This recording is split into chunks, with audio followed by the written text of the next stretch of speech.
Парад прыніжэння ў Маскве, трагедыя ў цэнтры Гомля. І калі беларускія спартоўцы змогуць вярнуцца на міжнародныя спаборніцтвы пад дзяржаўным сцягам. Я, Олег Залеўскі, вітаю спадарства і запрашаю на навіны суботы.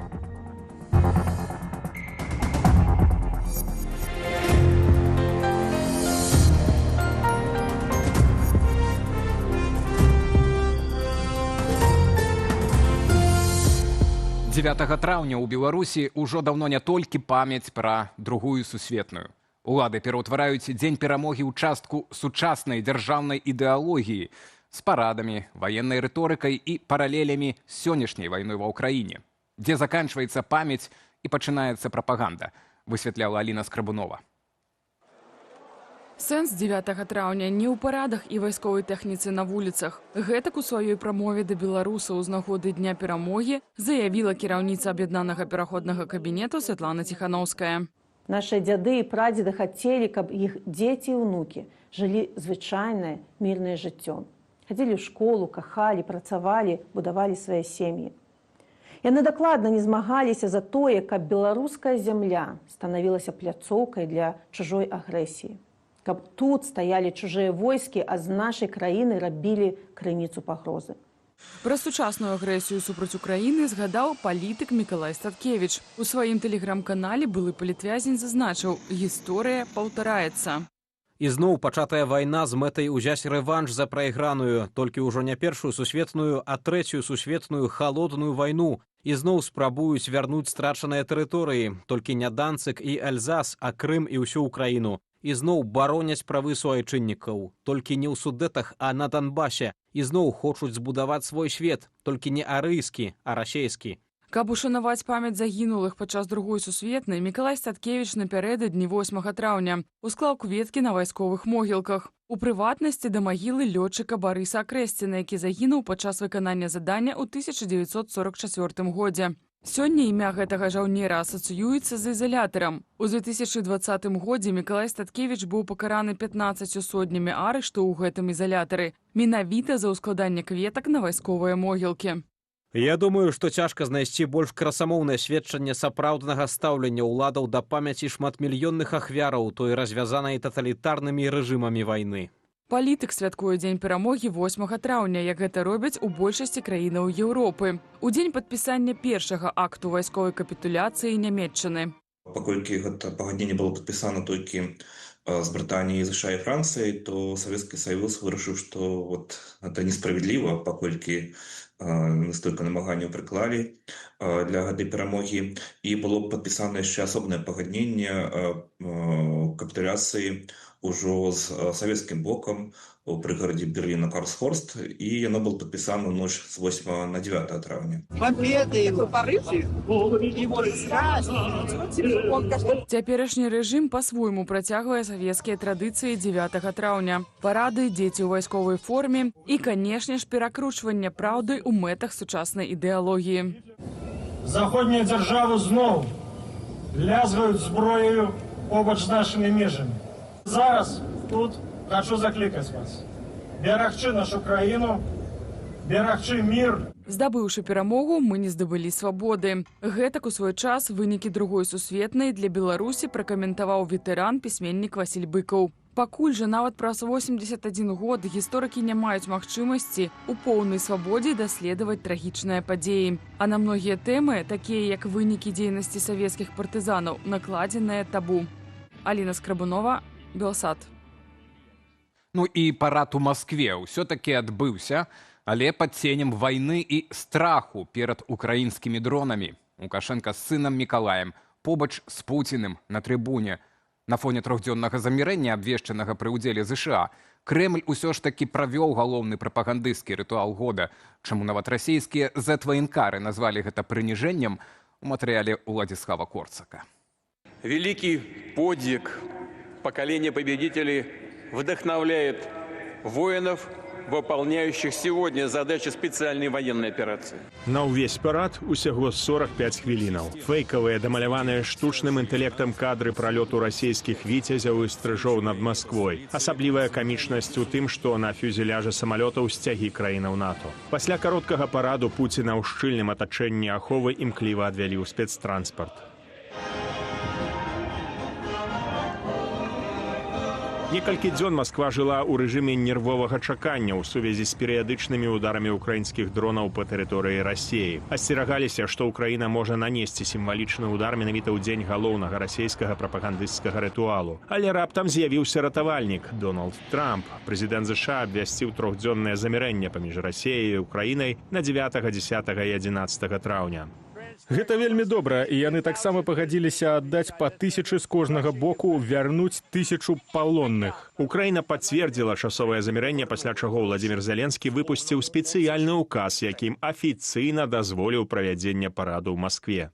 Улічваючы шматлікія просьбы з гуманітарнай мэтай, акрэсленай на перамовах з амерыканскім бокам 8 траўня 2026 года, пастанаўляю дазволіць правядзенне параду ў Маскве. Расійская Федэрацыя 9 траўня 2026 года. На час правядзення параду з 10:00 кіеўскага часу 9 траўня 2026 года тэрытарыяльны квадрат Краснай плошчы выключыць з плану выкарыстання украінскага ўзбраення. Такі крок прэзідэнта Украіны выклікаў абурэнне ў так званых зэт-ваенкараў. Раззлаваныя яны найперш на расійскія ўлады, якія, маўляў, ізноў прайгралі ў інфармацыйнай вайне, дазволілі Расіі пацярпець чарговае прыніжэнне. Нягледзячы на нейкія спробы неяк перавярнуць сітуацыю для расійскіх прапагандыстаў, все гэта все-таки выглядае пераважна як ідэалагічная перамога Украіны. З апошніх сіл на апошніх магчымасцях, што называецца, правялі. Нема там ні ўзбраенняў, нема там ні кіраўнікоў розных дзяржаваў. Дастаткова правялі так, як нам дазволілі. Вот так это расейцы ўспрымаюць. Сёння ж прэзідэнт ЗША выказаў спадзеў, што замірэнне працягнецца і больш за 3 дні. І мне здаецца, агулам стратэгічна так, все больш можна казаць, што Расія будзе схіляцца да думкі да тое, як трэба з гэтай вайны выйсці. Як это назваць сваёй перамогай для свайго ўласнага народа. Так што шансы на умоўнае спыненне агню ў гэтым 26-м годзе, яны, мне здаецца, павялічваюцца. Парад перамогі ў Маскве адбыўся на 5-й год вайны супраць Украіны, якая для Расіі ва ўсіх сэнсах робіцца ўсё даражэйшай. Паводле стрыманых ацэнак у расследаванні «Медузы» і «Медыязоны» агульныя страты расійскага войска могуць складаць ужо 352 000 чалавек. З іх каля 261 000 пацверджаныя загінулыя вайскоўцы. Яшчэ каля 91 000 тыя, каго праз суд прызналі зніклымі без звестак або загінулымі. І гэта без уліку замежных наймітаў. Адметна, што апошнімі тыднямі нават афіцыйная расійская сацыялогія фіксуе зніжэнне рэйтынгу Пуціна, у тым ліку праз стомленасць вайной, забароны ў інтэрнэце і эканамічныя праблемы. На фоне гэтага расійская прапаганда працягвае звязваць сучасную агрэсію з подзвігамі жаўнераў у другой сусветнай. Вось як на парадзе ў Чыце маршыравалі маці і жонкі так званых СВОшнікаў. Владзіслаў Корсак, Белсад. Цяжка такое глядзець. І як працяг тэмы толькі ўжо сучаснай вайны. Сёння Лукашенко пажадаў украінцам міру. Тым часам беларускія дзяржаўныя кампаніі за апошнія 2 гады падвоілі пастаўкі расійскай ваеннай прамысловасці, сцвярджае беларускі расследавальніцкі цэнтр. Паводле журналістаў, гаворка пра кантракты больш як на $1 мільярд. У адмысловым матэрыяле называюцца канкрэтныя фірмы, якія пастаўляюць у Расію оптыку, электроніку, шасі для ракетных комплексаў ды іншыя складнікі для танкаў і зброі. Залежнасць расійскай арміі ад беларускіх прадпрыемстваў у асобных кірунках дасягае 80–90%. У працы задзейнічана каля 40 000 чалавек, пры гэтым некаторыя з гэтых кампаніяў працягваюць атрымліваць заходнія дэталі праз пасярэднікаў. Пры гэтым вырабляецца беларуская прадукцыя для расійскага ВПК, у тым ліку з удзелам падсанкцыйнага заходняга абсталявання і запчастак. Беларускія фірмы з нашага спісу працягваюць атрымліваць кампаненты заходняй вытворчасці праз расійскіх пасярэднікаў. Нямецкія прыборы для электрычных і хімічных замераў, швейцарскія электрарухавікі і генератары, брытанскія мікрасхемы і вылічальныя машыны, італьянскія і амерыканскія дэталі. На момант выхаду расследавання нам удалося знайсці такіх паставак на $800 000. Міністэрства інфармацыі дабралася і да сацыяльнай сеткі Threads. Орган на сваім сайце папоўніў свой спіс так званых экстрэмісцкіх матэрыялаў. Туды дадалі 23 аккаунты ў Threads журналістаў, публічных асобаў, праваабарончых структураў і СМІ, якія 5 траўня прызнаў экстрэмісцкай інфармацыйнай прадукцыяй суд партызанскага раёну Менску. Сярод іх акаунты кіраўніцы Белсату Аліны Коўшык, блога палітвязня Міколы Дзядка і праваабарончага цэнтру «Вясна».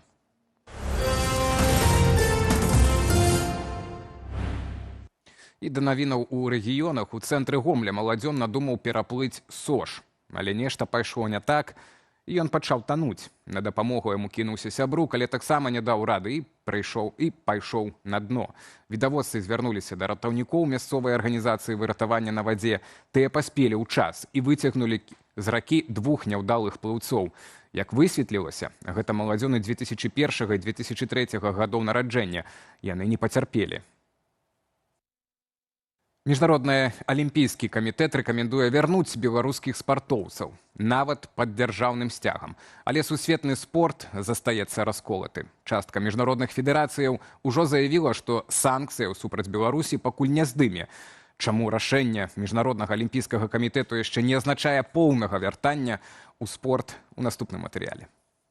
Міжнародны алімпійскі камітэт пастанавіў, удзел атлетаў у сусветных спаборніцтвах не мусіць залежаць ад дзеянняў уладаў іхных краінаў.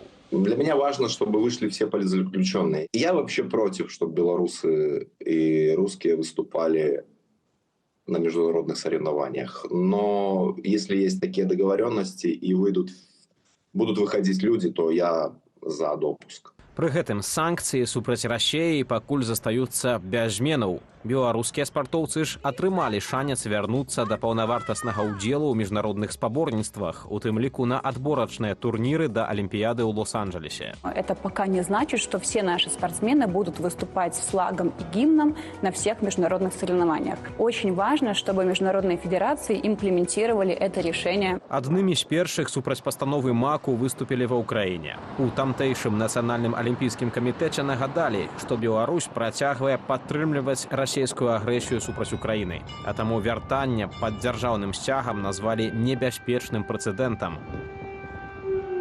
Не спяшаюцца змяняць сваю пазіцыю і некаторыя міжнародныя федэрацыі. Сусветная лёгкаатлетычная асацыяцыя ўжо заявіла, што адхіленне беларускіх атлетаў застаецца ў сіле. Там адзначылі, што перагледзець санкцыі змогуць толькі ў выпадку рэальнага прагрэсу ў мірных перамовах.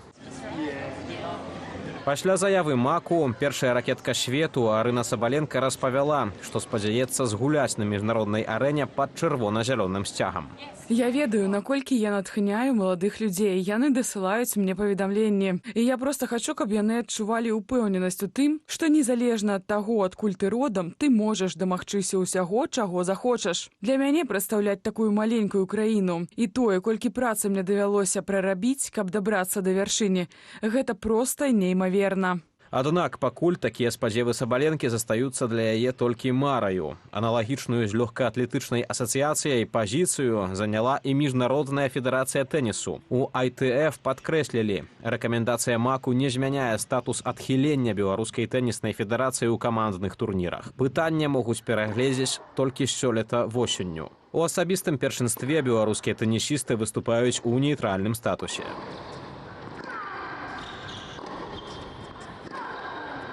Пакуль адныя арганізацыі працягваюць прытрымлівацца жорсткай пазіцыі, іншыя ўжо пачалі вяртаць беларусаў на міжнародную арэну. Напрыклад, Міжнародны паралімпійскі камітэт дазволіў удзел беларускіх спартоўцаў у зімовай паралімпіядзе ў Італіі са сцягам і гімнам, а World Aquatics таксама ўжо дапускае атлетаў з Беларусі да стартаў з чырвона-зялёнай сімволікай. Вітаўт Ціўчык, Павел Алейнікаў, Белсат. І на гэтым ставім кропку ў нашым выданні. Дзякуй гаспадарству за ўвагу. Усім удалага вечара і да наступных эфіраў.